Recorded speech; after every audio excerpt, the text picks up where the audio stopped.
মধ্যপ্রাচ্যে শতাব্দীর সবচেয়ে ভয়ঙ্কর রাত। আমেরিকার ড্রাগন মার্কার রণতরীগুলোকে খেলনা নৌকার মতো ভাসিয়ে দিচ্ছে ইরানি ক্ষেপণাস্ত্র। পারস্য উপসাগরের আকাশ এখন আর নীল নেই, সেটি এখন জ্বলন্ত বারুদের লাল আভায় ছেয়ে গেছে। আমেরিকা বনাম ইরান এবার রূপ নিয়েছে এক সরাসরি প্রলয়ঙ্করী মহাযুদ্ধে।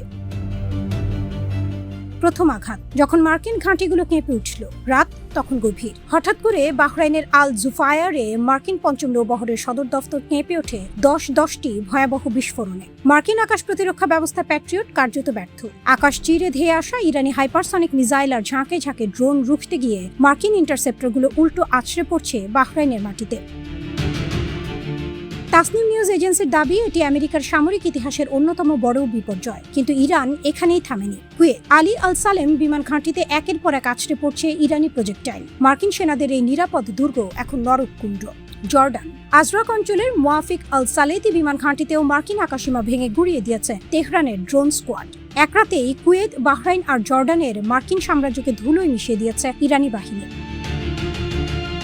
তৃতীয় তরঙ্গের ধ্বংসলীলা, কুয়েতের পতন। ইরান যখন তার মিসাইল আক্রমণে থার্ড ওয়েভ বা তৃতীয় তরঙ্গ শুরু করলো, তখন মার্কিন বাহিনীর আর কিছুই করার ছিল না। টার্গেট ছিল সুনির্দিষ্ট: মার্কিন গোলাবারুদের ডিপো, যুদ্ধজাহাজ এবং ড্রোন লঞ্চিং প্যাড। আমেরিকাকে বাঁচাতে গিয়ে মাঝখান থেকে খেসারত দিতে হলো কুয়েতকে। ইরানের এই বিধ্বংসী হামলায় কুয়েতের একটি নিজস্ব নৌবাহিনীর যুদ্ধজাহাজ সরাসরি আঘাতপ্রাপ্ত হয়, যেখানে তাদের 4 জন ক্রু গুরুতর আহত হয়। কুয়েত সামরিক বাহিনী জানিয়েছে মাত্র কয়েক ঘন্টার মধ্যে তারা একটি ব্যালিস্টিক মিসাইল, 5টি ক্রুজ মিসাইল এবং 33টি ড্রোন ট্র্যাক করেছে। কিন্তু ইরানের এই আকাশ ছোঁয়া প্রযুক্তির সামনে তাদের প্রতিরক্ষা ব্যবস্থা খড়কুটোর মতো উড়ে গেছে।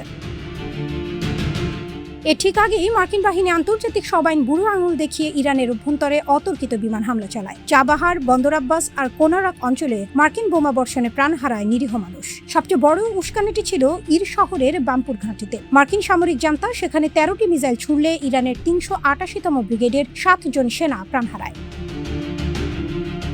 ইরানি সিপা সালারদের ধৈর্যের বাঁধ ভেঙে যায় সেখানে। তেহরানের হুঙ্কার ছিল স্পষ্ট: আমেরিকান শত্রুদের এই কাপুরুষোচিত আগ্রাসনের জবাব দেওয়া হবে অত্যন্ত নিখুঁত এবং মারাত্মকভাবে।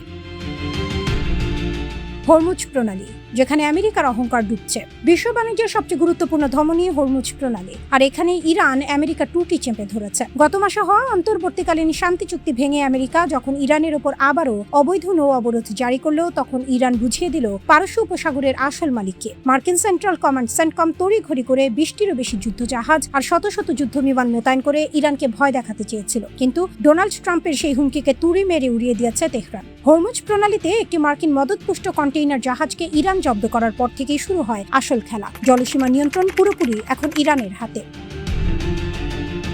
যুদ্ধ এখন আর কোনো নির্দিষ্ট সীমান্তে সীমাবদ্ধ নেই। ইরান থেকে শুরু করে হরমুজ প্রণালী আর সেখান থেকে পুরো উপসাগরীয় অঞ্চলের মার্কিন ঘাঁটি সব এখন ইরানের মিসাইলের রেঞ্জে।